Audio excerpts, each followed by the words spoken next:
Hi, fools. My name is Rich Griefner. I am the advisor for our Value Hunters service, and I'm thrilled today to be joined by Michael Barrett, CEO of Magnite. Michael, thanks so much for joining us today. Thanks for having us, Rich. Big fan.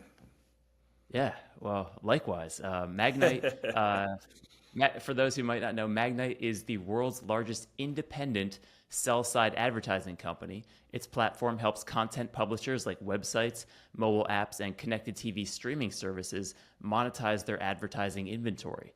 And we recommended Magnite in Value Hunters a few months ago, and it's done well for us in a short period of time. And, that's great, but we think there's still quite a bit of upside to come. And a lot of that is because of a potentially massive catalyst on the horizon that, Michael, you have referred to as a generational opportunity. So a little bit of a tease. We will talk about that generational opportunity in a moment. But first, let's learn a bit more about Magnite and how it makes money. So, Michael, let's start at the top, very top. Can you please provide a high-level overview of the digital advertising ecosystem? So, what is a sell-side platform? What is a demand-side platform? And how did the two work together? Sure, that's a great place to start, Rich. So we are a supply-side platform, sell-side platform, and because everything in adtech has to have an acronym, we're SSPs, and our counterparties are demand-side platforms or DSPs. So a supply-side platform works with the media owners. So we work with the Disneys, the Warner Brothers, the Reuters, the New York Timeses of the world, and with their digital ad inventory, we bring it to market on our ad exchange. On the other side of the exchange are the buyers, and those are the advertisers. And the demand side platforms, folks like the Trade Desk, work with those advertisers or their advertising agency partners. They get paid by the advertiser. They get paid to get the ad at the most effective, most efficient price. We get paid by the media owners, likewise, to get their media represented at the highest level of monetization. So we work very closely together. Oftentimes, we are in slight conflict in terms of some of our business strategies, but by and large, the demand-side platforms, we wouldn't exist without them, and likewise, they wouldn't exist without the supply-side platforms. Yeah, and thank you for foreshadowing. We will get to that conflict later on in this interview. But so I feel like historically, sell-side platforms were seen as more of a commodity. But Magnite has developed some new capabilities and become more of a partner to its publishers. Can you talk about some of the value-added solutions that you provide to your publisher partners? Certainly, and that's a fair observation. We started our journey at Magnite as a company called Rubicon Project, and we specialized, it was a listed company, we specialized in open web. So it was born in the era of the desktop website. The banner was the bread and butter. And that whole world, even though it spread into mobile web and mobile app, generally speaking, that became a highly commoditized world where publishers felt they needed, and this could go a little bit into the tease that you had of the generational opportunity coming up. Publishers felt as though they needed to work with multiple SSPs in order to get the maximum advantage over demand-side platforms and make the most money. So from an outside looking in, it certainly looked terribly commoditized. We were all bringing literally the same demand from the same DSPs, and we're being pitted against each other in this unified auction. That's about half of our business today. The other half of our business is streaming. So the big streaming partners have all chosen to work with Magnite. In many cases, exclusive capacity, like a Disney or a Netflix. In most cases, as the winner take most. And in the streaming world, because there are fewer publishers, the inventory is of higher value, and the inventory has a degree of scarcity to it, where on the open web, if there's a news event, if there's a weather event, the websites will just churn out limitless ads because of the amount of frequency coming to it, where you have more regulated ad spots 8 minutes for every hour, 4 minutes for every hour, depending on what the service is. So there is not infinite capacity. So they feel as though, given the higher value and given the nature of the limited capacity, working with one SSP as a true partner probably makes a lot more sense than trying to replicate the open web. And we've been very fortunate enough to be chosen as that partner, largely because of significant technological differentiation. So our platform is quite differentiated from competitors. Most of that journey, Rich, was done through acquisitions. We noticed at Rubicon that streaming was going to become very, very popular. You saw it take off with consumers during COVID. So what we did was we acquired 3 or 4 companies, rechristened as Magnite, put all the companies together in one stack, and that's where you've seen the acceleration of our growth. Yeah, thank you so much. So you guys are purpose-built for connected TV. Can you just explain, like, so you mentioned that in and of itself provides you with a competitive advantage, but like, can you drill down into that a little deeper? Like, if I wanted to build a competing product, why would I be at such a disadvantage versus Magnite? Well, there's a lot of nuances to it, but the blunt object that we have is an ad server. So we have an ad server called SpringServe. It's actually become so popular that we just now name our SSP is now named SpringServe because we combine the two. And by combining the two, what we found was ad serving with quotation marks in the connected television world is a lot more is a lot more nuanced than what ad serving would be in the open web. What I mean by that is many of our customers have a different primary ad server, but they rely upon SpringServe to do 10 or 12 very important tasks for them. You couple that with our supply side platform, and that becomes a very different offering than our competitors have. If you ask them, are they using an ad server? They would be like, no, I have an ad server. I'm just using Magnite as my SSP. But we have found that it's complicated enough and it requires a level of technical proficiency that without the ad server, we would nowhere near be where we are in terms of our leadership position. And then I imagine you can take all the data that you've aggregated, use that to your advantage. All the publisher relationships that you have make you more attractive to advertising and DSP partners. So it kind of fuels a network effect of sorts. Yes. There's no question. I mean, when folks, and keep in mind, behind the DSPs are certainly advertisers, but many of those advertisers fall under the agency holding company roofs, right? So if you take the 4 or 5 major agency holding companies, they still dictate the majority of the spend that goes through our pipes. So it's their willingness to work with fewer partners on preferred terms that has really created that flywheel for us. So their DSP partner goes along for the ride, but they make it because they look at us and they say, oh my God, I can get every major streamer out there. I can go to one place to get it. I know these guys, I trust these guys, I've been working with them in the open web for a decade. This is where I want to create my supply path optimization on this platform, Magnite. Yeah, that makes sense. And then I guess up until now, connected TV advertising has really been relegated to larger advertisers, but you guys just made an interesting acquisition very recently. Actually, you acquired a company called Streamer.ai that uses artificial intelligence to help small and mid-sized businesses generate a TV commercial and launch a connected TV campaign. Can you talk about the strategic importance of this acquisition for Magnite? Yeah, Rich, it falls in a couple of buckets, and I encourage anyone to go to the website if they are having a difficult time understanding what Streamer.ai does. It takes you 3 seconds to understand. They can literally create a television commercial for a small business. You just put in your address, they go through a lookup, they find it, they find all your digital assets online, bring them all together, and in 30 seconds you have a TV spot. It's pretty cool. And that's the power of AI. And so, If you look at the economics of streaming for the major streaming players and even the streaming first players, it's going to be very, very difficult to have it all pay out if all we're doing is chasing 1,000 leading national advertisers that are used to broadcast. What we have to do is open the aperture. We have to get social advertisers that have done great video on your Instagram feeds, et cetera, and get them interested in TV. TV used to be way too big a hurdle for them to cross. Creative review, expensive creating creative, lack of full loop in terms of attribution and measurement.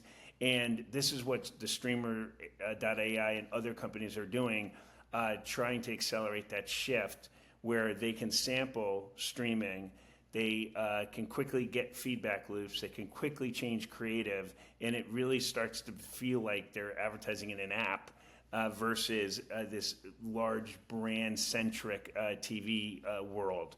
To be very clear, we don't have aspirations to compete with our demand-side partners, and we're not chasing the advertisers themselves. This is an enterprise-level tool that they can use, that agencies can use, that publishers can use as a front door to attract this SMB, SME marketplace. So we're very excited about the prospects, and I think the whole industry is really leaning into growing the aperture of advertisers because, again, just relying upon the traditional broadcast advertisers will not make this work. Yeah, so you're still focused on publishers as clients. You're just giving them more tools to enhance their businesses. That's exactly right. Cool. And then connected TV is about 45% of Magnite's business today. It's growing a bit faster than mobile and obviously much faster than desktop. Where do you see that 45% figure heading over time? Like, what inning are we in of the growth story for connected TV? Yeah, to put some perspective on it, less than 3 years ago, the model that everyone wanted to emulate was the Netflix model. No ads. You made a pact with your subscriber, your customer, that you'd never serve them an ad, and you'd charge as high a price as the market could bear for a subscription with zero ads. And now today, that is totally flipped on its head, and frankly, the most lucrative package that's offered to consumers is the lowest possible subscription price with the highest ad load. And that's what consumers want. It's obviously, it's quite expensive streaming together 8 of these services. It used to be you cut the cord and you saved a fortune. That's no longer the case. You have to be very judicious about which services you use and keep. And so everyone's quite willing to lean into an ad load.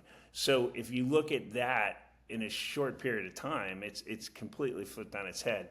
So you have the tailwind of consumers voting that they want to consume their sports, their news, their entertainment through streaming. You have every streamer having an ad tier that's their most popular tier. And basically broadcast dollars trailing the eyeballs that are on the streaming devices. And these are the most attractive eyeballs. They're young, disposable incomes, still switching brands. They haven't determined, brands for life. And so these are the heart and soul of brand efforts. So it's very early in. And what's super exciting is all these services are going global now. It used to be that it was a very localized world of broadcast. You had your 4 broadcasters in the UK, your 3 broadcasters in Australia, and they would run the whole market. And now all of a sudden the Paramounts, the Warner Brothers Discoveries, the Disneys, the Netflix are crashing globally and upending those markets, which create even a bigger opportunity because as their partner, we go along for the ride in every foreign country. So yeah, very early days, Rich, and I think that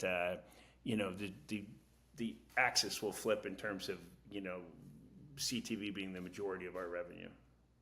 Yeah, well, it's certainly heading in that direction. And real quick, you mentioned live sports as a potential growth opportunity for Magnite. What extra challenges are there in serving ads to a live sporting event? How meaningful could this opportunity be for Magnite? Well, if you look at the popularity of live sports as it relates to programming for streaming, it really is the linchpin of all of these plans, right? Every major league has gone through renegotiations, and now all the sports are available through streaming devices. So that's very exciting. It'll be a very important concentration of media type in streaming. Furthermore, it's all ad supported. No one would think twice about being on a no ad tier plan, watching an NFL game and seeing ads. It's naturally comes with the type of programming. So you're going to have relatively high ad loads. You're going to have a very popular form of programming across streaming. The challenges it presents are because everything's in its nascency. The idea of these spikes. Typically, when a DSP plans a campaign, and I'm making it up, let's say it's the advertiser's Allstate, and Allstate wants to spend $1 million over the course of a month, and they'd like to do it in measured, 1/30th a day pacing. All of a sudden, Saturday afternoon, a Big Ten football game comes on, and there's this huge spike, and the DSPs don't typically know what to do with it, and so they'll throttle the spend down because they'll spend the whole budget. Meanwhile, Allstate, a big football sponsor, would love to spend that money on a Big Ten football game. So there's just some plumbing work that has to be done. We've come to the conclusion that because we're closer to the programming, we're closer to the programming schedules, that it's up to us to help fix it for the industry. And we're making big leaps on that. And we have seen quite a fair amount of inventory be monetized through the pipes this fall season. And that's only going to get bigger and bigger as we iron out these inefficiencies in the system. Yeah, thank you. So live sports is an exciting growth opportunity, but the generational opportunity that you referenced, we can now talk about, I think, is the Google antitrust case. So in April, a U.S. district court found that Google used illegal tactics to create a monopoly position and suppress competition in the ad tech market. These tactics have helped Google capture an estimated 60% share of the open internet advertising market compared to about 6% for Magnite, who is the second place player. So at a high level, can you just explain what are these tactics that Google has been using? How has this impacted Magnite? And how do you expect things to change moving forward? Yeah, all great questions. So generally speaking, what happened broadly was the Google ad server, Google Ad Manager, GAM, came from an acquisition called DoubleClick. And Google did a wonderful job of gaining adoption of that ad server to the point where it's the de facto ad server globally. They then were able to take an ad exchange that they created, Google AdX, and tie it to the ad server in such a way where it would be very difficult for Magnite to compete, given the fact that they have all the data that they need in the ad server. They're not sharing it with anyone else. And they're forcing advertisers, if they want to get any of Google's demand from their DSP, you need to use our ad exchange. Publishers were quite upset about that. They have, throughout the years, complained back and forth, but there was really no remedy because there was a monopoly on the ad server. And Google drove the pricing on the ad server down to almost zero because all the margin was going to be made on the ad exchange and on the DSP, Google's DSP, so that there was no ability to compete. You can't build an ad server and charge zero for it. So, within that whole daisy chain, there were competitive practices that were brought up by the courts as to be illegal. And although some of them have abated, there still is an inherently unlevel playing field that we compete with when we're up against Google's ad exchange. So the hearings begin in a week or so, and there'll be two recommendations, one coming from Google that'll say, you don't have to break it up. We'll just behave in such a way that it'll be a level playing field. The DOJ is a little skeptical about that approach, and they're saying, no, it has to be broken up. So, however it plays, it's been made pretty apparent by the court in precedent that even if there's an appeals process, the behavioral remedies will be assigned by the court. So that's why we feel as though break it up, don't break them up. The benefits to us and our publishers will be here much sooner than an appeals process that could take several years. So it's called the Rocket Docket for a reason. They reach quick decisions down in Virginia. It wouldn't be surprising to us if the end of the year or the beginning of early next year, a remedy hearing is handed down. And I would say we would expect to have changes from a competitive standpoint quite soon after that.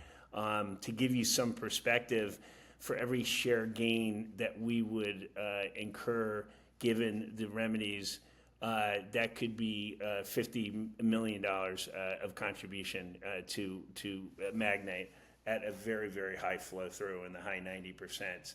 The way it is we're already conducting all these auctions. We're just not winning them.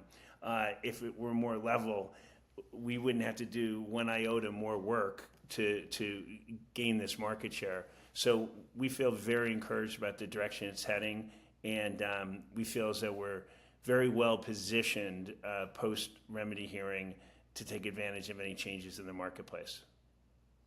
Yeah, and just to underscore the opportunity, so every 1 percentage point increase in market share for Magnite is an estimated $50 million incremental contribution to the business at nearly 100% margin.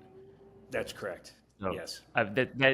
So even a small share gain could have a transformative impact on the company's profitability. So let's say the court does successfully level the playing field through some combination of behavioral and structural remedies. We are able to achieve a playing field that is more or less fair. What type of share gains might an investor reasonably forecast for Magnite in that type of scenario? Yeah, that's a difficult one, just given the fact that there's so many subtle behavioral differences different remedies that could be put in place, and we really haven't gotten there, Rich, in terms of trying to set guideposts. Some of this, we have a lot of smart coverage folks, and some of those reports have speculated, but we've kind of stayed away from that. We just feel as though we're significantly larger than our next competitor, and even then, we're only 6% of a marketplace at Google on 60%. So we feel that there's a very reasonable pathway for market share expansion. Yeah, that's fair. As I mentioned earlier, it won't take a significant shift in share to potentially have transformative impacts on your guys' bottom line. No. So that's one lawsuit against Google. But then breaking news, Magnite just filed a separate lawsuit against Google. So the first suit is brought by the Department of Justice in 17 states, and that one is just seeking to impose remedies upon Google. This one, Magnite, is bringing the suit, and you guys are seeking compensation for the damages caused by Google's anti-competitive behavior. Magnite does not cite a specific amount of compensation that you're hoping to obtain in the filing, but your rival PubMatic did. They filed a similar suit against Google, and in their complaint, they say that awardable damages could reach into the billions of dollars, since antitrust damages are automatically trebled under U.S. law. So I know you probably can't comment on their lawsuit, but you guys are similar companies. The lawsuit is substantially similar. Is $1 billion+ in damages, is that in the ballpark of what you are thinking? Well, again, we were pretty clear in the release that we're not going to go much further beyond what we've said in the release. I mean, if you look at, technically speaking, the amount of revenue that could have been lost over a 5-year period of time trebled, it certainly, the math pencils out. I think that we got to be a little careful running to that conclusion out of the gates, but we're talking about a significant sum that was lost to both our shareholders and our publishers. For publishers, it wasn't as fair a field for them. They paid more in terms of fees when Google won auctions, and therefore we feel as though there was a lot of injured parties here, including Magnite, and that lost revenue could have been reinvested in the business, innovation, greater monetization for our publishers. So it's a very, we believe, a solid claim. Yeah. Well, thank you. And I'm sure you don't want to count your chickens before they hatch, but a successful outcome in one or both of these Google cases could result in a material cash inflow for the company, and you all have relatively low capital needs. So do you have any plans, in the hypothetical situation that you all get this nice cash inflow coming in, what are your capital allocation priorities? Yeah, so notwithstanding the Google suit and trials, we feel very good about our balance sheet and our cash flow position. We have some debt that's coming up in March that will pay off, and that will leave us just with a relatively modest term loan B that every 9 months we refinance it and save money on the interest payments. Our churn is down below 1 in terms of debt to EBITDA. So I think that, and we've been very measured in our M&A to date. We obviously went through quite a spree. We bought Streamer, but that's more of a smaller acceleration of our roadmap. So I think that the extra capital probably, if we were to have extra capital today, we probably would put it to work as it relates to paying down debt and or equity purchases as opposed to M&A. Not to rule out large M&A going forward. The landscape could dramatically shift with any kind of ruling coming from the courts, which would open up perhaps a whole nother avenue of M&A. But we just use it to solidify the balance sheet and retire debt. Okay, sounds good. Switching gears a bit to your relationship with Amazon. Magnite has a multifaceted relationship with Amazon that, frankly, I'm not sure I completely understand all the nuances of it. Can you explain the ways in which the two companies work together and how material the Amazon relationship could be for Magnite? Yeah, it's rather nuanced, right? So Amazon is both a publisher and a DSP. So they have a huge ad sales team, and they generate ad dollars, and sometimes those ad dollars get all satisfied on Amazon.com and Amazon-owned properties. Other times they run out of inventory, and they'll chase Amazon users on third-party properties, many of which will be Magnite customers. And so Amazon then becomes, in that capacity, a very big DSP that buys inventory from us because they have this great Amazon targeting data. And so if you abandon, shaving cream in a shopping cart and they want to reach you in the next 24 hours, they'll bid very high to get a hold of you and buy the ad inventory that you're consuming at that time. Increasingly, that's becoming TV advertising. Many of their consumer packaged good clients that advertise on Amazon also are big TV advertisers, and so now we're seeing Amazon buying connected TV through us when it used to be just web display, mobile app inventory. So Amazon is one of our largest buying partners. We are also one of their premier supply partners. They when they go off Amazon properties to buy ad inventory, they only work with 3 individuals, and we're one of those. So it's a very strong relationship on that regard. Amazon as a publisher, they've recently come to us and said, hey, we might be under monetizing some of our inventory if all we're relying upon is our own demand, our own ad demand. So Magnite, why don't you act as an SSP and bring us additional demand to some of our inventory? And no, it's not Thursday Night Football out of the gates, but they have a lot of inventory on Prime, on Fire, and a lot of it is partner inventory. So our very clients, Warner Brothers Discovery, will have shows that are syndicated on Amazon Prime. In repayment for the syndication, they get ad slots in that show. They've had challenges grabbing that ad slot, bringing it back to the mothership, and being able to go to one advertiser and say, hey, you like this Warner Brothers show?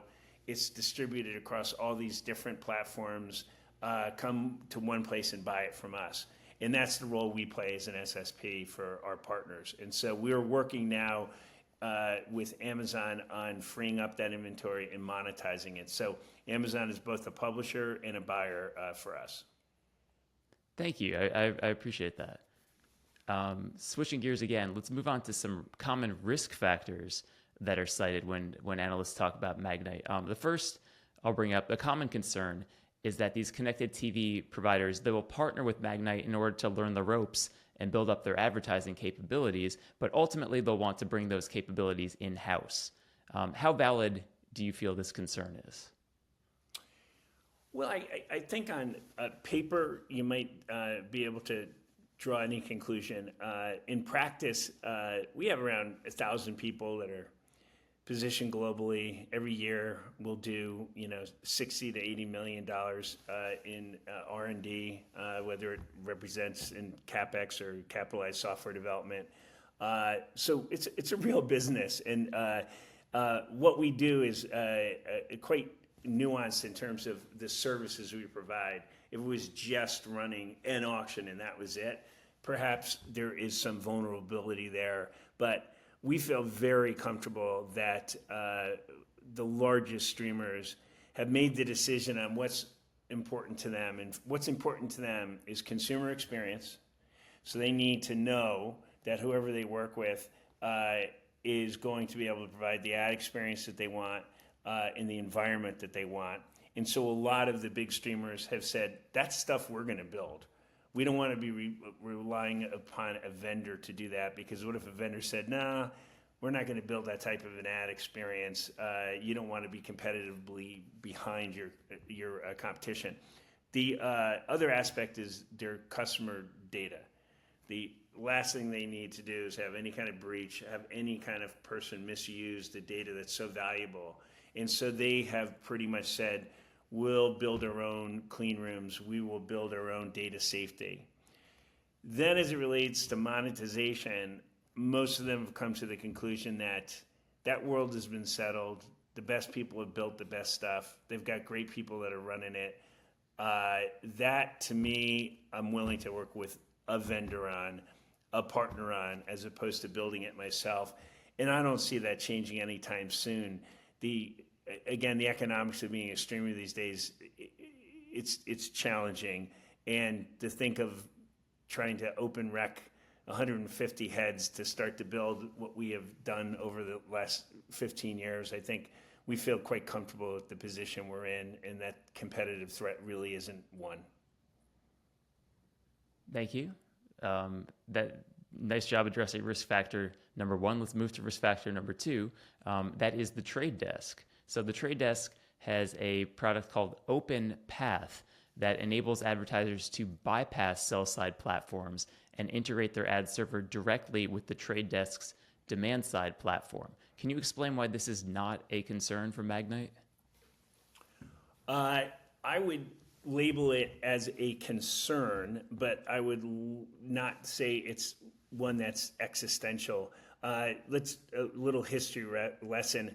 Since the dawn of the SSP, and back then when we started a company called AdMeld, we built an SSP for ad exchanges, for ad networks rather. There was no such thing as a DSP back then. And even then, the top ad networks were like, we don't want to go through you. We're going to go around you to the publisher. So this has been happening since the dawn of programmatic advertising. And generally speaking, what a trade desk does when non-CTV.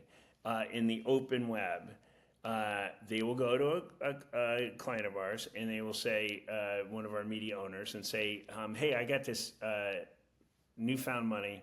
You're not going to see it if you don't plug in directly with me.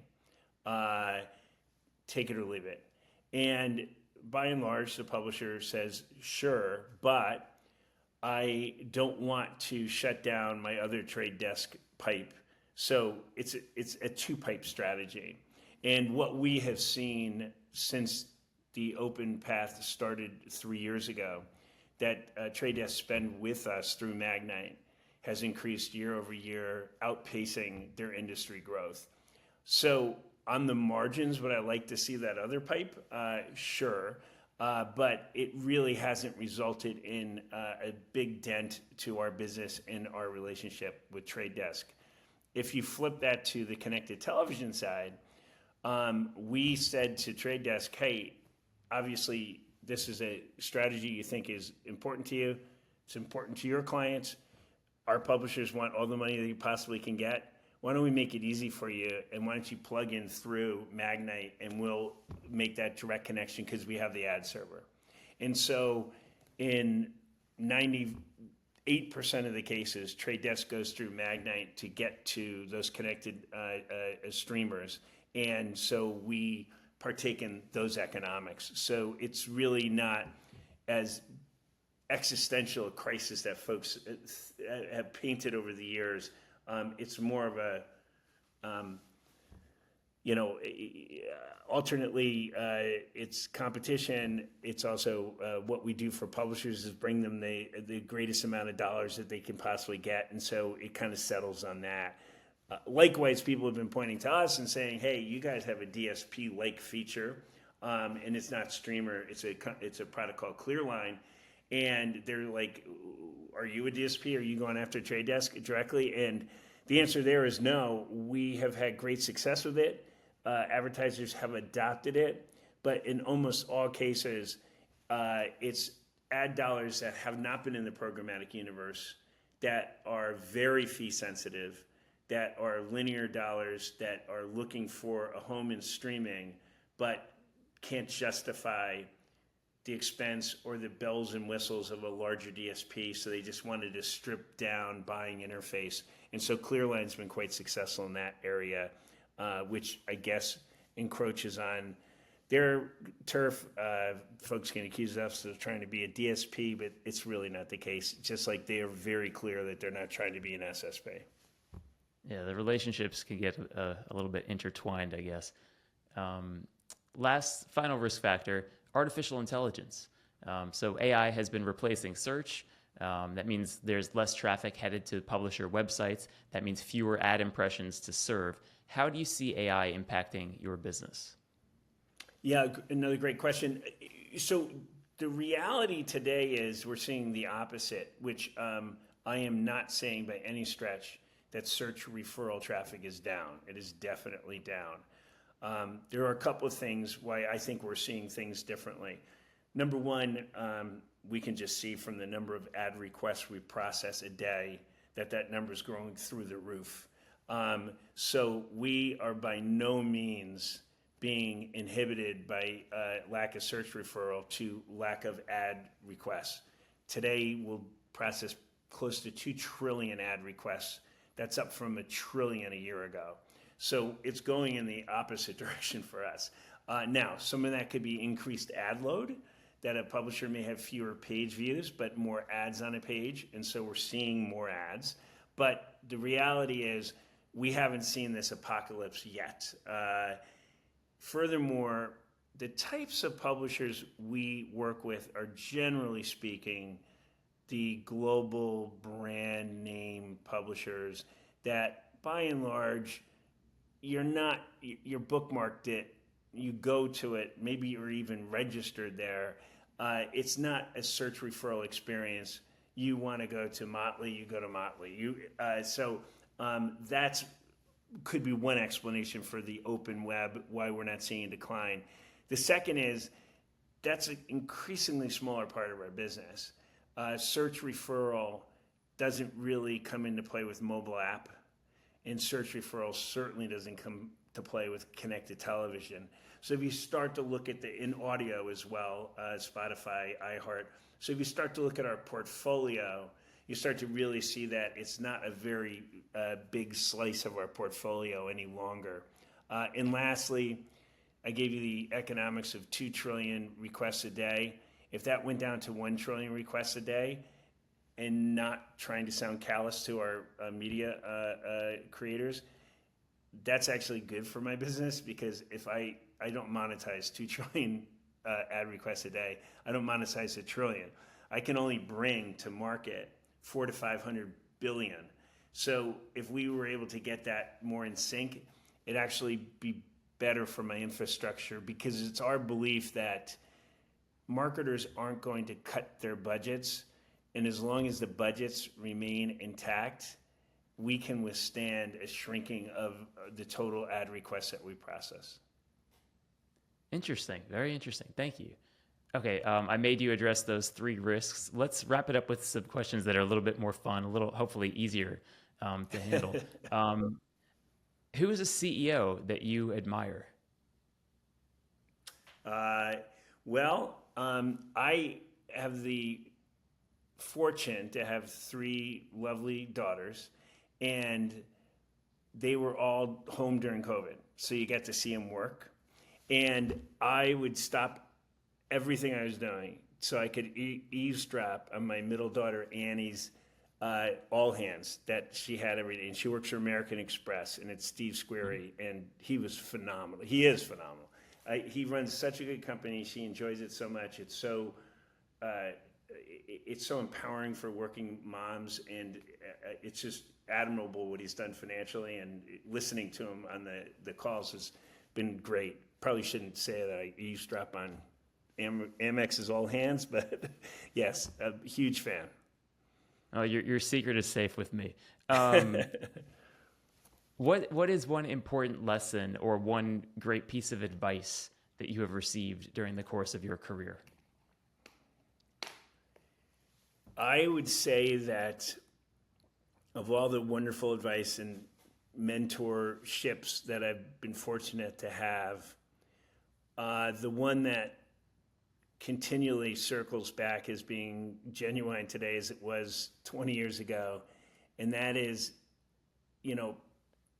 perfect is the enemy of success. And when you go through org designs or acquisitions, or the idea of trying to figure out to the dotted I cross T level, just creates this paralysis. And my feeling is, as long as you can get your executive team kind of on the same page philosophically, that you can figure out the details downstream and not paralyze the organization. And I think Streamer is a great example of that. Very small acquisition by our standards. But one of the refrains that I heard from a lot of our competitors is like, damn it, we wanted to do that. We just couldn't move fast enough, and we had to present the case to the board 3 different ways. And thankfully, we have a board that's very trusting and very supportive, and we're able to just move fast and figure it out. We had a thesis, obviously, but we'll figure it out when we land it. We've got a great team that works well together, and I think that's a huge competitive advantage when you can build that team and that kind of camaraderie. Yeah, and you've got a strong track record of making effective acquisitions and integrating them well. Right, which kind of builds on the whole muscle memory and the credibility that you get from the market. Great. Okay. Coming down the stretch, what are some of your favorite books? We were just talking about that the other day. I do like to read a lot. I do read a lot of nonfiction, but my challenge has been, you read them on the Kindle, and no sooner are you done reading it, that you're like, who wrote that and who wrote? But from a fiction standpoint, I just recently read The Correspondent, and I thought it was terrific. It was really just a nice, unusual book that I enjoyed immensely. Yeah, I hear you on instantly forgetting. Oh. I know I enjoyed that book, and I couldn't tell you for $1 million what it was called. Okay, fools, that was Michael Barrett, CEO of Magnite. Michael, thank you so much for your time. Everyone, thank you for watching. Fool on. Thanks, Rich.